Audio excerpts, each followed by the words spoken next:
yeah. Bama Jamma, back at you again with another one. Today's episode, we'll be delving into the financial sector to break down and bring some clarity to folk. Like I had to bring some clarity to somebody the other day. This particular person, whom I shall remain nameless, Shannon Sharp and Chad Johnson Ochocinco, were having a discussion on how much certain folk make and how much certain folk get paid. Normally, I wouldn't even give athletes or former athletes a second thought when they're discussing anything relating to finances. But this particular conversation struck a damn nerve with me. Reason being, these two, no matter how much I like them, no matter how much I go to bat for them, have completely forgotten where they damn came from. Let me get a roll tide. Shannon, a.k.a. Uncle Shay Shay, with them stories about going to the outhouse and seeing the stars through the roof when they were sleeping at night, when he was coming up. And then the Chad Johnson, just being totally oblivious to the sacrifices his parents had to endure in elevating him to be one of the chosen few to make it to the NFL. Which means not for long, nigga, if you get too big for your britches, like you did. Let me get a roll tide. These two need a financial lesson in economics and how the real world works for the 90% of us that don't make what these two so-called smart-ass folks have made in their careers. So, here we go. Let me get a roll tide. I was impressed, though, by Unc's accuracy in giving the average salary for the U.S. workers nationwide, which is $59,384. To add to that, the average hourly salary reported for 2023 was $26.82 per hour. The weekly salary reported on average was $1,142. Now, before you get too happy, remember that's gross pay. Before Uncle Sam, Ficker, Fiker, Foker, whoever, get they piece. And then, if you got insurance on the job, another piece coming out, which you damn near gotta have, because healthcare costs will put you in the damn poorhouse quicker than anything else. Let me get a roll tide. Then, you got your 401k. If you can afford to put into it, they get a piece. The rest, you get to take home and do what you can to remain a functioning adult. That take home pay is going to be between $750 to $900 weekly.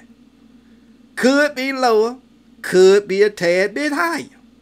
So that monthly salary was reported at $4,925. Adjusted after taxes, take-home pay is going to be $3,300 to $3,700 monthly. Now, stay with me. This where it gets sticky, where the rubber meets the road, so to speak. You gotta have some place to live, don't you? Right? Some place to stay. Call your home. Well, the average mortgage in the U.S. is $2,263 monthly at 7% APR for 30 years.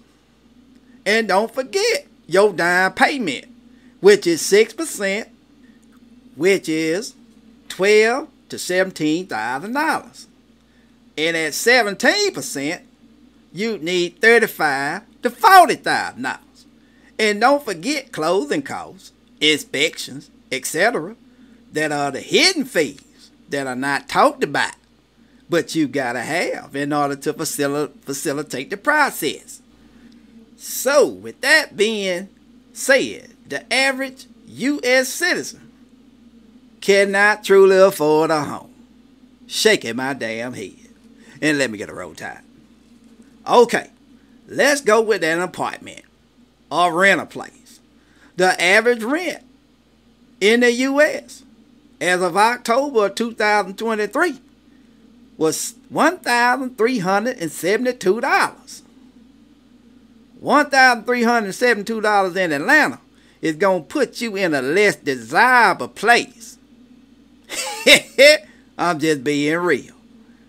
That would be 39% of your monthly income. And that's not including electric on average. That would be $150 as of September 2023. Water bill as of November 2023 would be an average about $25. Cell phone bill, you gotta be accessible to folk, would be about $166. We'll say $120 to $166 a month as of November 2023. Car, you gotta be able to get to your job, to rinse and repeat every week, right? To do the same thing over and over again.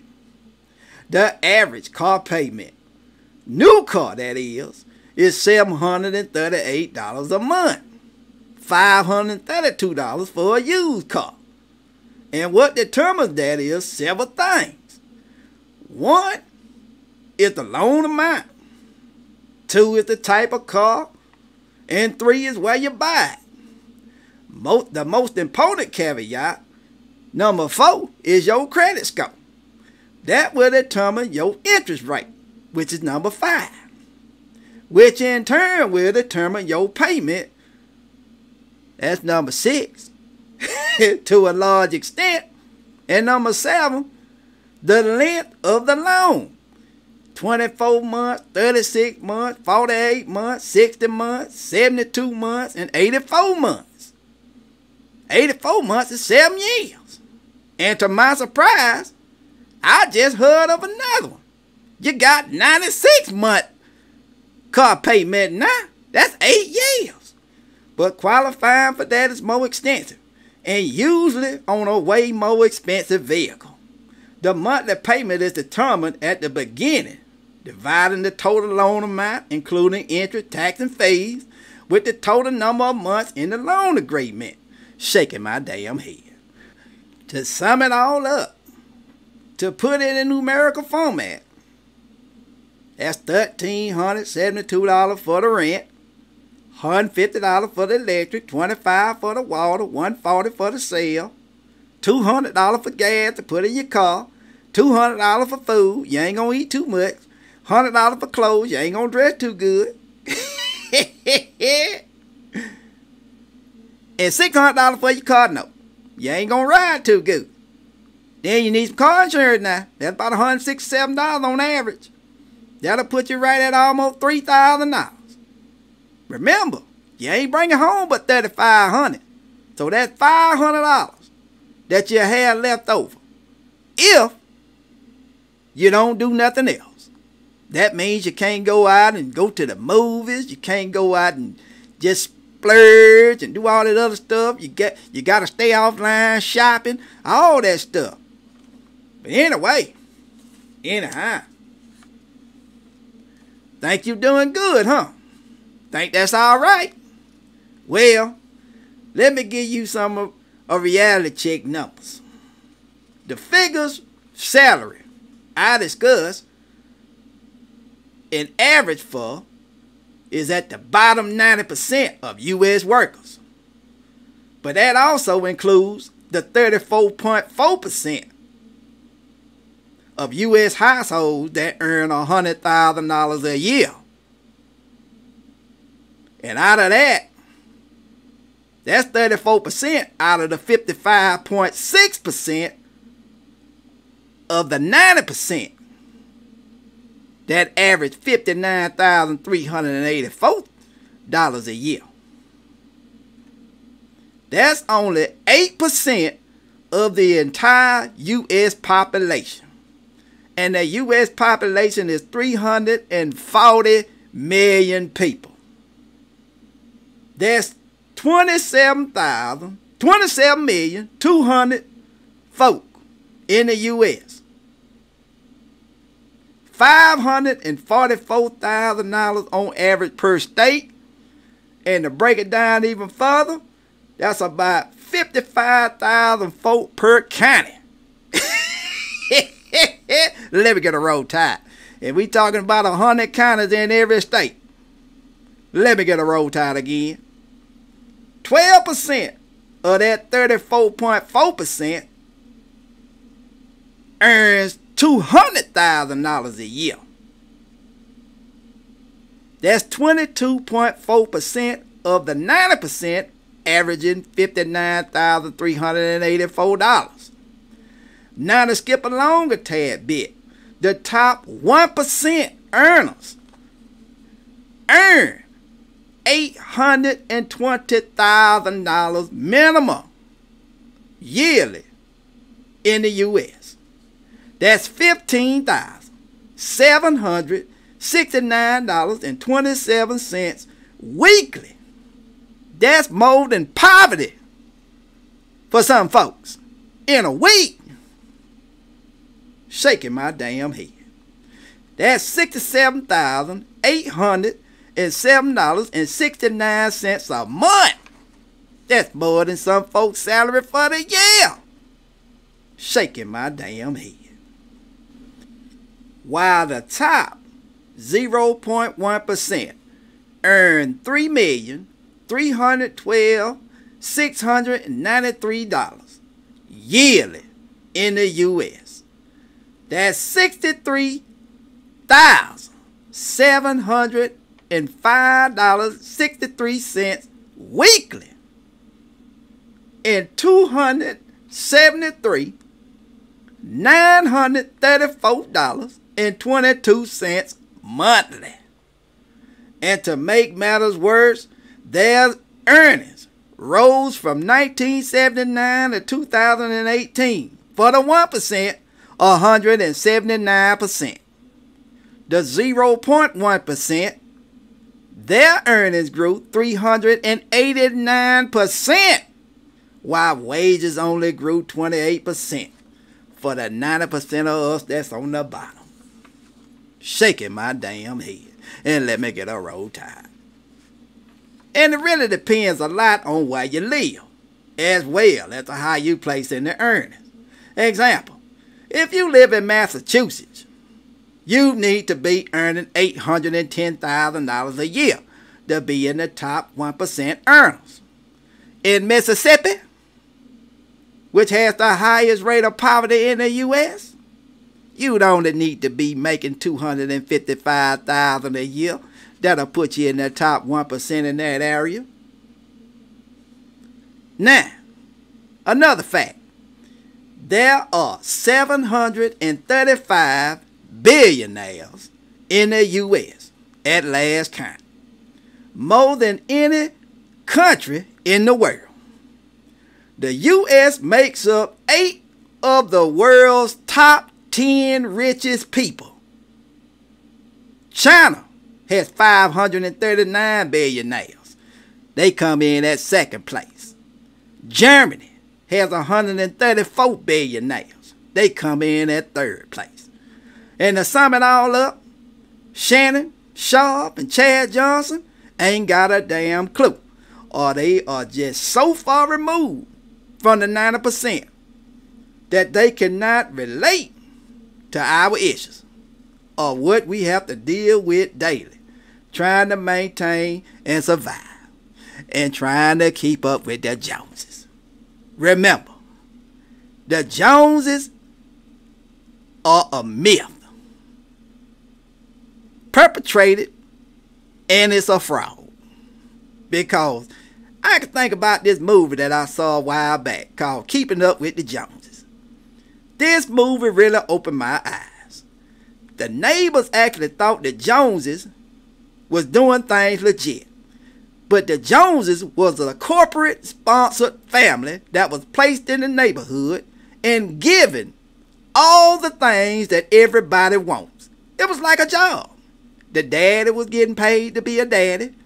The mama figure was paid to be a mama. They had a brother and a sister. They were getting paid also. It was like a job. And their job was to show the neighbors that, hey, we got it. Y'all need to try to get it.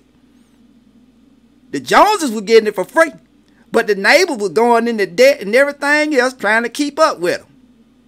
Sad part about that movie, one guy was trying to do so much to keep up with the Joneses that he actually committed suicide. Shaking my damn head. And let me get a roll tide. But anyway, you need to pull that movie up, Keeping Up with the Joneses, and take a peek at it. It'll really open your eyes. But anyhow,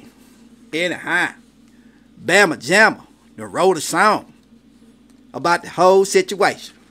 And I want Chad, Ocho Cinco, and my boy Shannon Sharp, Uncle Shay Shay, to hear. Because I'm going to drop some tunes. You want to hear it? Here it go. Wow, wow, wow.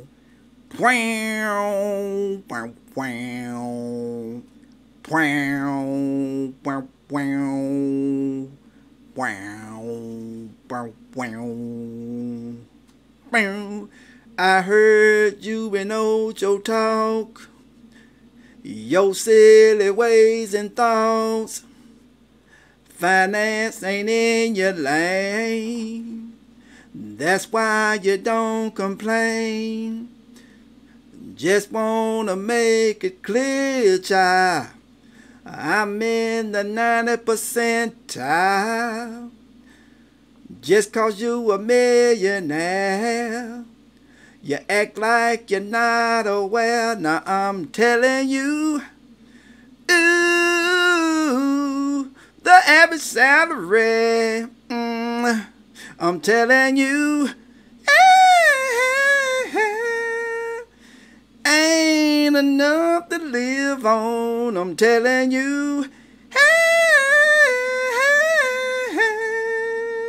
yeah, we just trying to live and then some. Wow. Bama Jamma, putting it down, dropping them tones, standing on business, 10-toe down, flow flats in a Cadillac. Shay Shay, Ocho, y'all get it together, man. Stop acting like y'all unaware of what's going on. Y'all know folks out here struggling, man. And it ain't because they don't want to do better. The deck stacked against us. But we gonna get there. We gonna get there. Y'all take it easy. And anyhow, see you on the next one. We out here. Peace.